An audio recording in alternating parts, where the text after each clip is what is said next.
adopter pour mener un groupe. On a déjà vu un ensemble de choses. Aujourd'hui, on a un objectif. C'est que si vous êtes un leader, si vous êtes déjà un leader, il y a une mentalité que vous devez avoir pour diriger les gens. C'est donc ça que nous devons faire un focus aujourd'hui sur ça pour que chacun intègre ça dans ses habitudes. Chacun intègre ça déjà dans son comportement.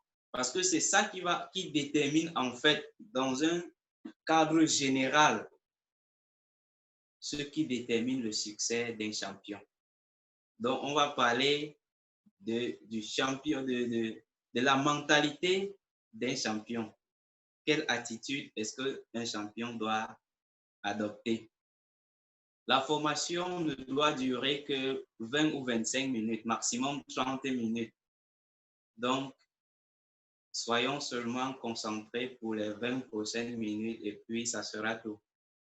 Si vous êtes prêts, je vais avancer. C'est bon, c'est bon. C'est bon. Donc, commençons par cette citation de Michael Jordan. Nous connaissons tous Michael Jordan, n'est-ce pas? Michael Jordan, nous connaissons tous et nous avons tous au moins une histoire sur ce monsieur. Nous savons que c'est un monsieur qui a marqué le domaine du basketball dans le monde.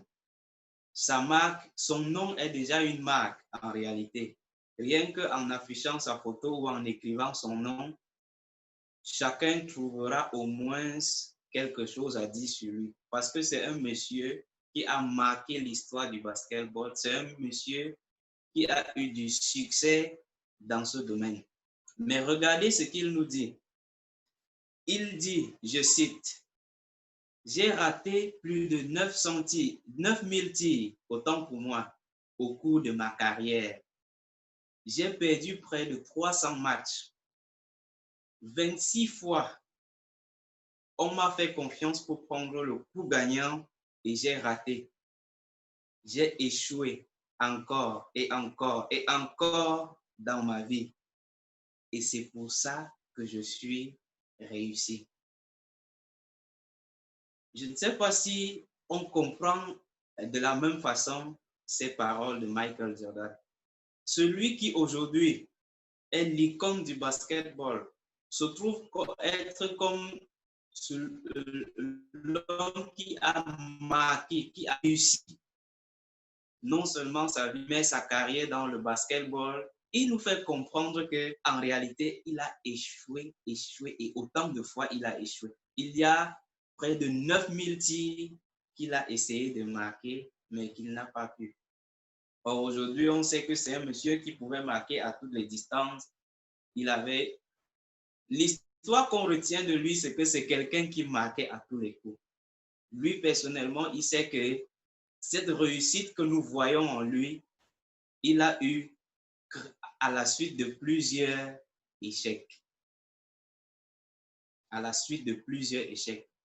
Donc, cette histoire nous apprend quelque chose. Michael Jordan veut nous apprendre que quand vous commencez une carrière, ce n'est pas pour enchaîner de réussite en réussite. En réalité, on enchaîne d'échec en échec en échec pour enfin avoir de la réussite. Vous ne pouvez pas commencer une carrière directement et vous entrer dans la réussite. Son histoire nous parle de la mentalité que nous devons adopter chaque fois qu'on échoue dans un projet ou dans une initiative. On doit se dire que tout ceci fait partie du succès. Le succès de demain se construit avec les échecs aujourd'hui parce qu'on doit apprendre de chaque échec. Ça, on l'a dit dans le NDO avec Anthony Robbins qui nous disait qu'on doit apprendre à utiliser ces échecs. Donc, c'est une histoire très importante qui va nous permettre d'énumérer 8 points. On va entretenir 8 points sur la mentalité d'un leader.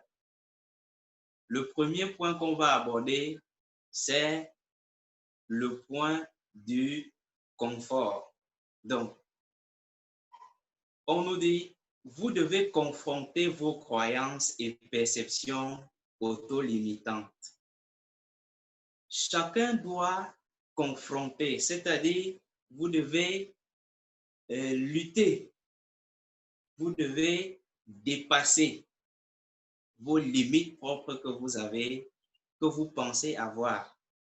Je vais vous raconter une petite histoire qui me concerne personnellement. Quand j'avais commencé le marketing de réseau, je sortais fraîchement de l'université. Donc, je n'avais aucune connaissance connaissant la nutrition, connaissant la diététique ou même la chimie. Je n'étais pas très fort en chimie. Donc, pratiquement, je ne pouvais pas parler de la santé à plusieurs personnes, regrouper 100, 200 et 500 personnes pour leur parler de la santé. Ça, je ne pouvais pas. Y compris même le marketing relationnel. Je n'avais jamais fait le marketing relationnel, donc je ne pouvais pas prendre la parole devant un public pour m'exprimer à ce sujet. Mais quand les dirigeants de l'entreprise sont arrivés au Cameroun en 2017, lors d'une réunion des pionniers de l'Alliance Innovation Global, j'ai été aussi convoqué. Et puis, ils ont fait circuler une fiche à remplir. Chacun devait remplir la fiche. J'ai cru que ça pouvait être la fiche de participation à la réunion. Mais en fait, c'était la fiche pour postuler comme orateur de la compagnie. Bon, il faut noter que l'anglais, je ne maîtrisais pas l'anglais. Donc, voilà comment on nous convoque le lundi qui suivait pour qu'on commence la première formation des speakers bureau, des orateurs de la compagnie. Le formateur est 100% anglophone, donc il ne connaît pas, il ne comprend pas et il ne parle pas français. Moi, je suis 100% francophone. Je ne comprends pas et je ne parle pas l'anglais. Je me retrouve dans une salle où il va me former et j'ai intérêt à réussir. D'office, je leur ai dit que, désolé, ça, je ne savais pas que c'était pour la formation. Je croyais que c'était une fiche de participation. Donc, on peut arrêter là. Je ne pourrais pas. Déjà que c'est en anglais et je n'ai pas les compétences pour prendre la parole en public, m'exprimer au sujet de la santé ou d'un business que je ne maîtrise pas encore. Pour moi, je ne pouvais pas. Sincèrement, je ne pouvais pas. Mais j'ai un frère avec qui on habitait à la maison et mon upline, qui est M. Clément, qui m'a dit, tu peux. Je lui ai dit, non, c'est moi qui te dis que je ne peux pas. Il m'a dit que tu peux. En réalité, tu peux. Il suffit d'avoir de la volonté et d'accepter que tu pourras. Et je lui ai dit, bon, si j'ai de la volonté, qu'est-ce que je vais faire pour la langue qui est une barrière? Il m'a dit, installe un traducteur dans ton téléphone, même si ça va te ralentir dans la compréhension, mais essaye de traduire tout ce qu'il dit en français et tu comprends le peu que tu vas comprendre. Si à la fin de la formation, tu es retenu comme orateur, c'est bien. Si à la fin, tu n'es pas retenu comme orateur, au moins tu auras gagné à suivre une formation et à apprendre un peu plus l'anglais. Alors j'ai dit, ok, je me lance. Je me retrouve donc dans la salle de formation où on est 11. Et à la fin, on va retenir 7 personnes. Parmi les 7 personnes, je suis classé 4e. Je ne peux pas expliquer comment, mais au niveau des écrits, je pouvais le faire, mais pour parler, c'était impossible. Quand est venu le moment d'ouvrir la compagnie, le jour de l'ouverture, notre formateur, qui était le président du comité d'organisation, m'appelle et il me dit, Honoré, c'est toi qui vas présenter les produits. Là encore, je lui ai dit, non, non, non, je ne peux pas. On a quand même eu un premier lors de la formation. Et là, aujourd'hui, c'est l'ouverture. C'est lui qui est mieux placé pour prendre la parole. Personnellement, je n'ai ni la taille qu'il faut, ni la corpulence qu'il faut. Je ne sais pas, je ne peux pas influencer sur un public comme celui qu'on aura à l'ouverture. Il m'a dit, je t'ai choisi et c'est toi qui vas présenter. Alors moi, je me suis dit que la seule force que je pouvais avoir, étant donné que d'un point de vue visuel, même au niveau de l'allemand, je n'avais pas les vêtements adéquats pour vraiment séduire le public. Tout ce que je pouvais faire, c'était de cultiver ma connaissance, de cultiver mon intelligence. Et je vous assure qu'à partir du moment où il m'avait choisi pour être l'orateur le jour de l'ouverture de la compagnie, j'ai pris, en fait, je ne dormais presque plus. J'ai décrypté le PowerPoint, point par point. Quand je disais vitamine, je lisais chaque vitamine, qu'est-ce que ça fait, l'histoire de cette vitamine, sous quelle forme on peut avoir, quelle est l'origine même de cette vitamine. Au niveau de la compagnie, j'ai tout appris sur les fondateurs jusqu'à leur vie privée. J'ai tout bûché. J'étais obligé d'avoir des connaissances. C'était la seule arme que je pouvais avoir pour convaincre ce public. Et à la fin, le jour de la présentation, je me suis pointé, j'ai fait la présentation et cela est passé. Les gens ont applaudi. Donc, vous comprenez que parfois, nous, on se donne certaines limites. On se crée des limites et on se dit qu'il y a des choses qu'on ne peut pas faire. Pourtant, dans la réalité, ce n'est pas vrai. Nous pouvons faire beaucoup de choses. Il y a un puissant mentor du monde aujourd'hui qui n'est rien d'autre que Jim Rohn, que nous connaissons tous, qui a dit que tout ce que l'esprit peut concevoir, vous pouvez le réaliser. Donc, si déjà vous pouvez penser à quelque chose, ça veut dire que vous pouvez le faire. Aujourd'hui, donc, je prends cet exemple pour vous dire que vous ne devez pas fixer des limites sur des perceptions. Vous ne devez pas avoir des perceptions auto-limitantes. Personne ne doit se dire que je ne suis pas capable de faire telle chose. Je ne serai pas en mesure de en réalité faire. Il faut croire que tu peux. C'est ça que nous devons intégrer aujourd'hui et c'est la leçon numéro 1 que nous devons prendre aujourd'hui. Donc, je vais avancer pour le deuxième point. Le deuxième point, c'est un support au premier qui dit arrêtez de faire des excuses. Je ne suis pas qualifié, je ne suis pas bien habillé, je n'ai pas ceci, non. Il n'y a aucune excuse. Déjà, on dit, celui qui veut faire quelque chose trouve un moyen pour le faire. Mais celui qui ne veut pas le faire trouve des excuses. Ça, c'est un adage que nous connaissons bien. Quand quelqu'un veut faire quelque chose, il trouve les moyens. Il réfléchit en termes de solutions. Quelle solution je dois avoir pour faire telle chose?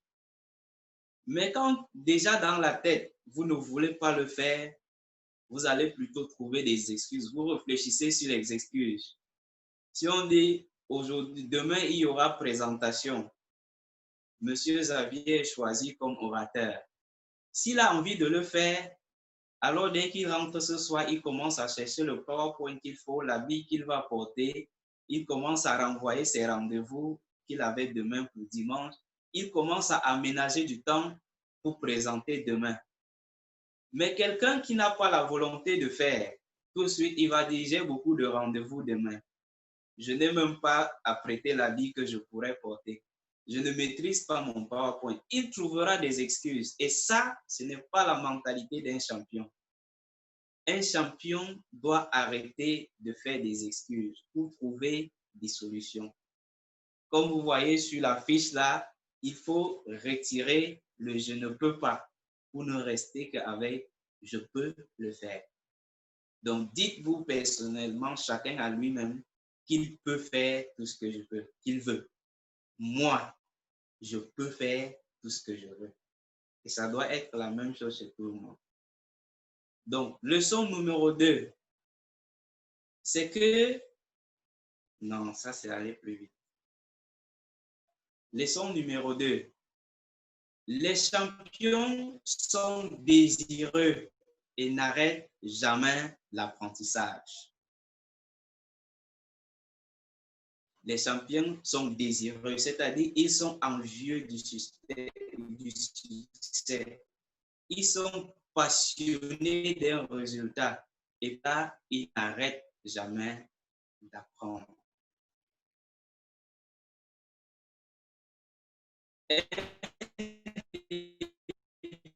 De la nature, champion dans ce qu'il fait en cherchant des opportunités et des informations. Là, je vous ai déjà raconté cela à travers mon histoire à Alliance InMotion. Sincèrement, si je vous présente la photo des orateurs qui avaient passé le premier batch de formation, tout de suite, si on vous dit de celui qui passerait sur tout le monde, mais moi. Donc, ce qui fait que qu'est-ce qui plus tard nous propulsera au rang des meilleurs présentateurs plus tard? Ce n'est que l'apprentissage. C'est le fait que j'ai accepté de me dépasser. C'est le fait que j'ai accepté que je ne connaissais rien et qu'il me fallait apprendre. Et c'est la perception qu'on doit avoir. L'apprentissage n'a pas de limite. Jusqu'aujourd'hui, nous apprenons. Vous apprenez de moi, j'apprends de vous. Chaque fois, nous apprenons. Et c'est ça le champion. Lorsqu'on organise une présentation, ça c'est pour entrer dans le cadre de l'Alliance. Vous pouvez vous dire, j'ai déjà suivi plusieurs présentations, vraiment, je n'ai plus rien à apprendre. C'est faux. Vous apprendrez toujours quelque chose. Je vais revenir sur la présentation qu'on a eue avant-hier avec le vice-président d'Alliance InMotion Global. Il nous a dit qu'aujourd'hui, on est dans une pandémie où les gens passent la majorité de leur temps à la maison. Alors, vous pouvez décider de vous reposer tranquillement, sachant que tout est bloqué, il y a la pandémie. Mais vous avez aussi le choix de décider de faire autre chose pour rentabiliser ce temps. Par exemple, apprendre et vos propres présentations, lire les livres, il faut autrement, en fait, apprendre. Moi, je pense qu'il avait vraiment à faire. Vous sentez qu'il n'y a rien à faire, prenez les connaissances, c'est un investissement et puis les autres. Donc, toujours s'arrêter encore et encore. Ça, c'est la leçon numéro 2. On va passer à la leçon numéro 1. Champion. Là, nous revenons dans le cadre de l'Alliance. On prend les exemples dans le cadre de l'Alliance. Pour citer, par exemple, Tino Shukundozi, qui est celui qui a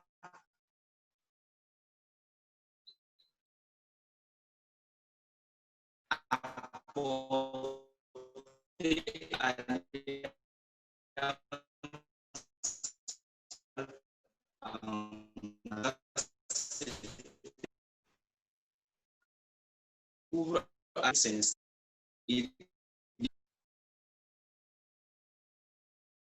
le plus en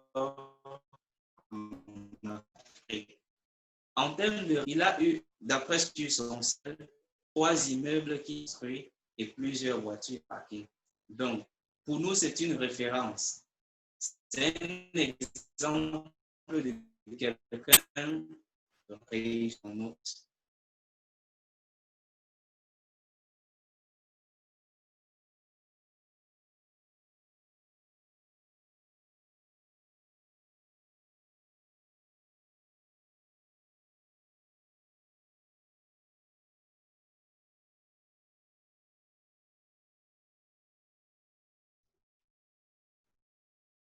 C'est bon, on a perdu le son un moment. Est-ce que c'est bon? D'accord. Donc, je parlais du grand leader Namdi, qui aujourd'hui est le parrain de tout le Cameroun et de plusieurs autres groupes en Afrique. Ce monsieur est aussi un exemple de quelqu'un de réussi parce que grâce à Alliance Emotion Global, il ne réside même plus au Nigeria. Il vit aux États-Unis avec toute sa famille. Son histoire, c'est l'histoire de quelqu'un de très réussi à Alliance Emotion Global. Nous avons également le top 1 actuel de 2019 qui est Michael Okoli. On a eu à partir de 14e anniversaire. Il a pris la parole et il a parlé. C'est quelqu'un qui a réussi à faire plus de 80 millions de francs CFA l'année dernière, c'est-à-dire en 2019 à Alliance Emotion Global. Donc, c'est un exemple de quel type. On ne manquera pas sans citer également le top 1, Dimanju, Dundima Ako du Cameroun, que vous pouvez voir. Et ça, c'est quatrième image en bas avec la Mercedes que vous voyez. Dimanju, parti d'un étudiant pour intégrer en 2018, il sera placé meilleur réseauteur à Alliance Emotion Global. Il sera classé top 1 en fait. Le top 1 est classé en fonction des gains qu'il a accumulés au courant de l'année. Top 1 avec plus de 77 millions de francs CFA au cours de cette année. Donc, je crois que c'est un exemple de quelqu'un qui est réussi. Et nous allons sortir par le top 1 de l'Afrique, qui n'est rien d'autre que Elias Muhoozi, un Ougandais, qui est également le premier Rugby Global ambassadeur de toute l'Afrique. Sa fortune n'est plus à citer actuellement. C'est quelqu'un qui fait les flush out tous les jours. Il atteint le flush out sur tous ses 15 comptes tous les jours. C'est un exemple de très réussi. Mais vous approchez ces gens et vous regardez les choses qui ont en commun. Toutes ces personnes que vous voyez n'ont pas atteint leur rang la même année de leur souscription à Alliance Emotion Global. Ils ont passé au moins 3 ans. Tino, qui est venu à Alliance en 2012, ce n'est qu'en 2014 qu'il commence à atteindre le succès. En 2015, on va atteindre M. Namdi.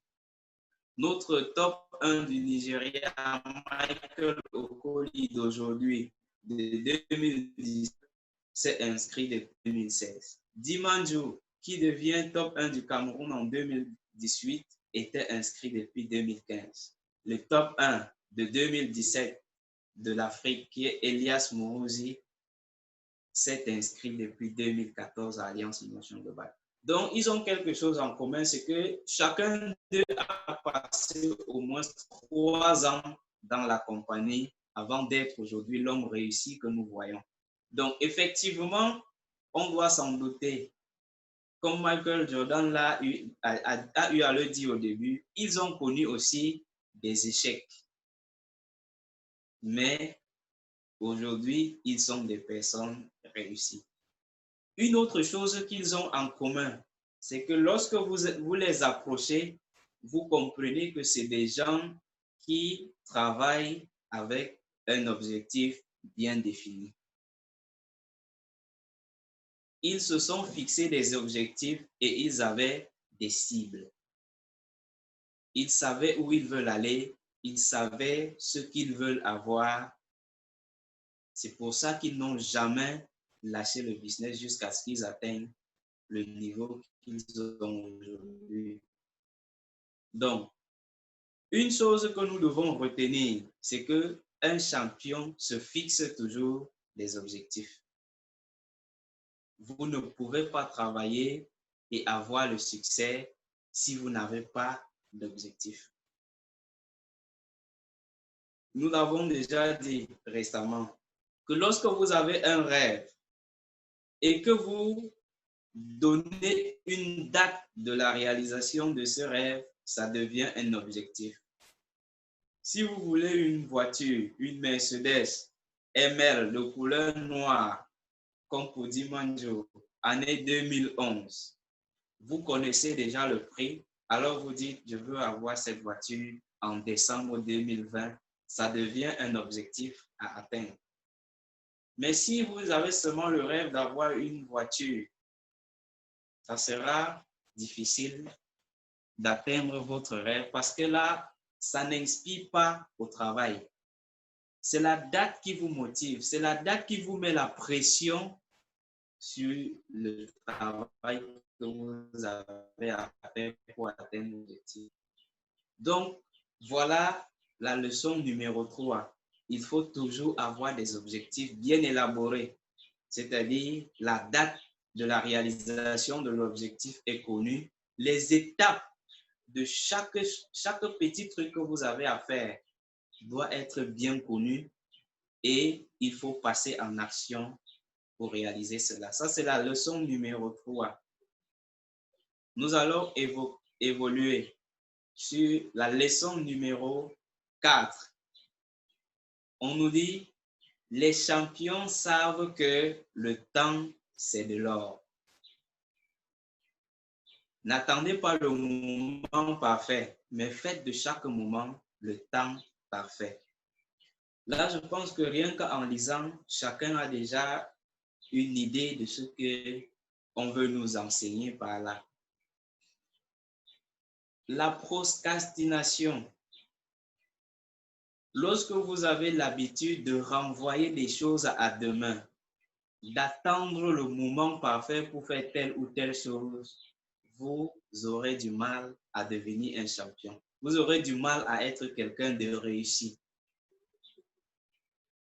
Vous avez des idées dans la tête, mais vous ne voulez pas mettre en application aujourd'hui parce que vous vous dites, vous n'êtes pas prêt pour le faire. Vous remettez ça à demain. Que j'ai déjà une bonne idée, j'ai un bon plan, mais c'est à partir de demain que je vais réaliser. Je ne suis pas prêt. Demain, vous repoussez. Non, je ne suis pas toujours prêt, je vais faire ça tel jour. Ce temps que vous ne prenez pas en compte, c'est de l'or. Le temps ne revient pas. Donc, c'est à vous de capitaliser le temps que vous avez aujourd'hui. Il y a un adage qui dit, pourquoi remettre à demain ce qu'on peut faire aujourd'hui? À quoi ça sert de remettre à demain ce que vous pouvez faire aujourd'hui? Il n'y aura pas de moment parfait pour faire quoi que ce soit.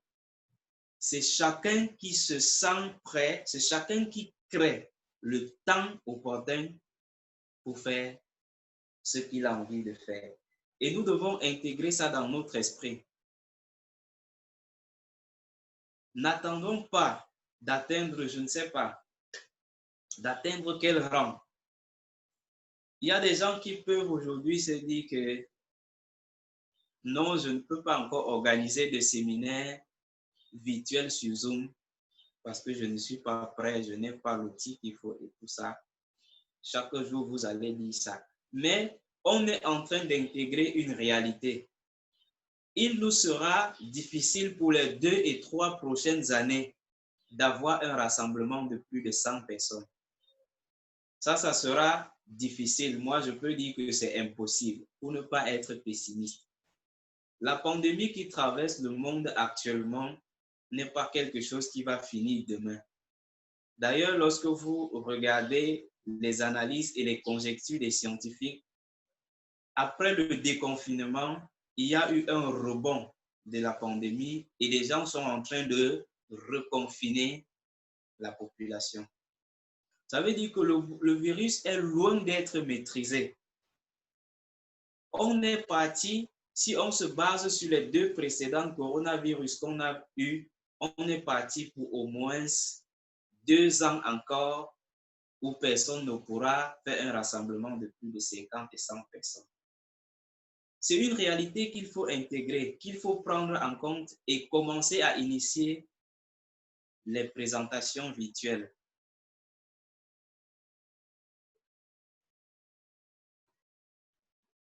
Leader, vous recevez, ça a l'air d'avoir planté. C'est bon ou c'est bon? Ok, merci.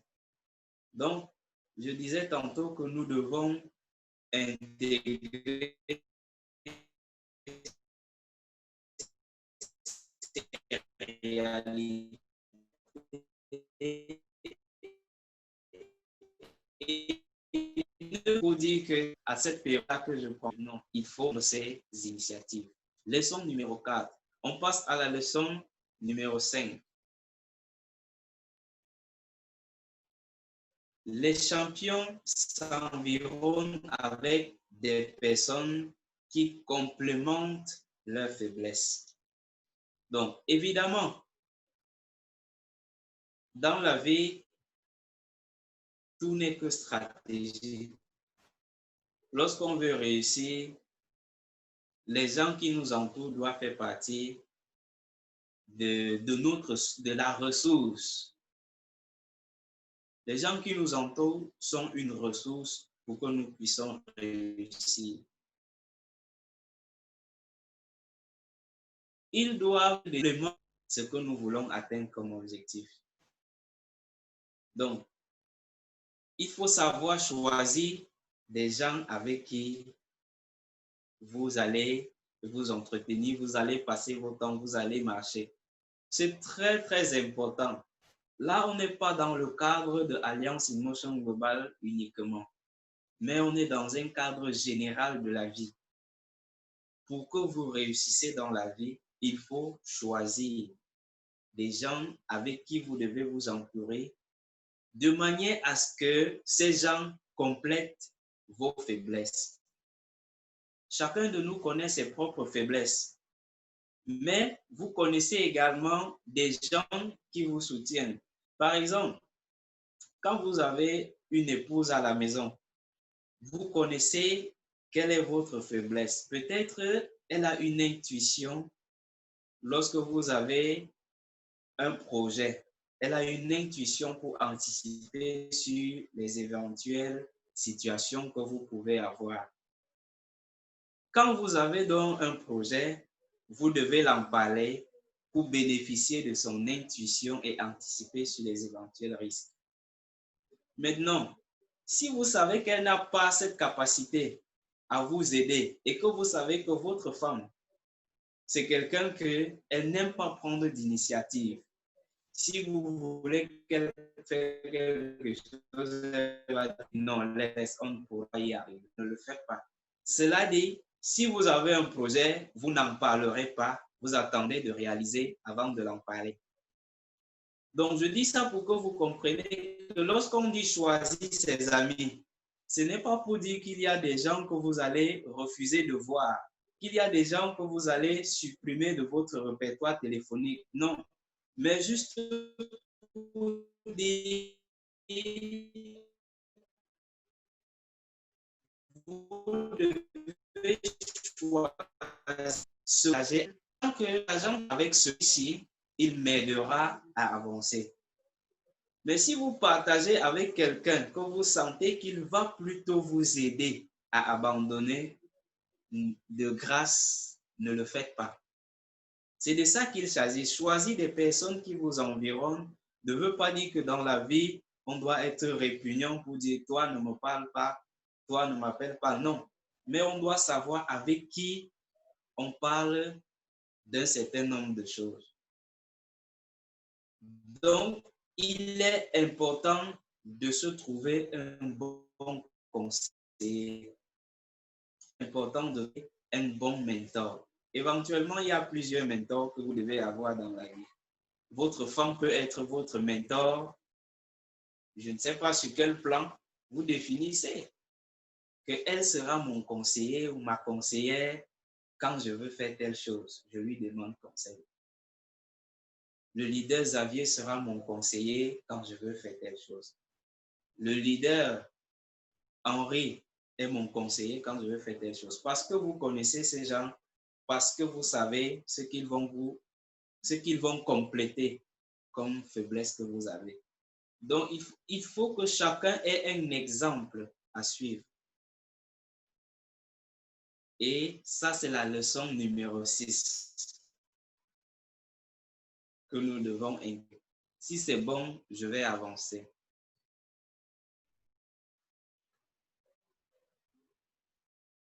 Leçon numéro 7. Les champions se concentrent sur la construction d'une équipe. Ça, c'est dans le cadre d'Alliance globale. On est conscient qu'on est dans un business qui ne peut nous réussir que si on a une bonne équipe, c'est-à-dire une équipe qui est non seulement bien large, une équipe avec des objectifs, une équipe disciplinée et une équipe qui s'agrandit d'une façon autonome. Nous sommes conscients de cela. Donc, toutes ces personnes que nous avons citées plus haut, Michael Olivo. Alors, Lucien Mourosi, vous êtes d'accord avec moi que c'est des gens qui ont pris le temps de construire une équipe.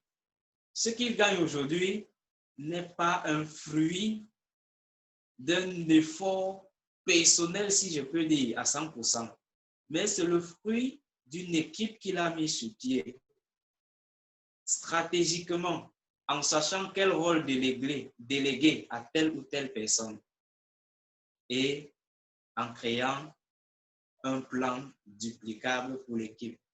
C'est ça qui fait des personnes réussies aujourd'hui. Donc, il faut se concentrer sur ça.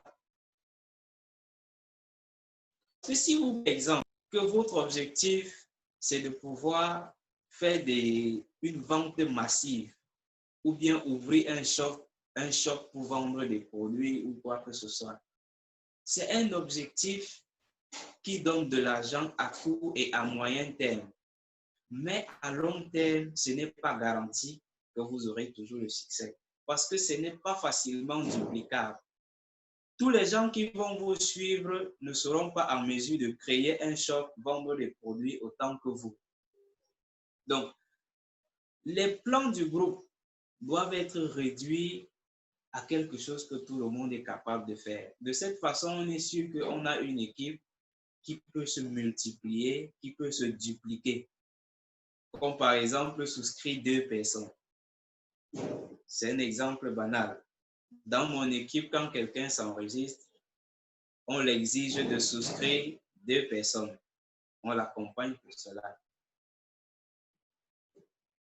Si les gens intègrent ça comme une appelée, je pense que l'équipe va grandir de 2 personnes chaque année et on finira par avoir une équipe de milliers de personnes. Donc, sincèrement, pour une vision futuriste, nous avons déjà vu ça, ce n'est plus à démontrer que personne ne peut commencer un business et réussir à l'instant. Ça prend du temps pour construire cette réussite. Et ce qui se fait en background, c'est la construction d'une équipe dynamique, disciplinée, intégrant tous les comportements qu'on a déjà vus jusqu'ici. Ça, c'est la leçon numéro 7. Nous allons finir avec la dernière leçon, numéro 8, qui nous dit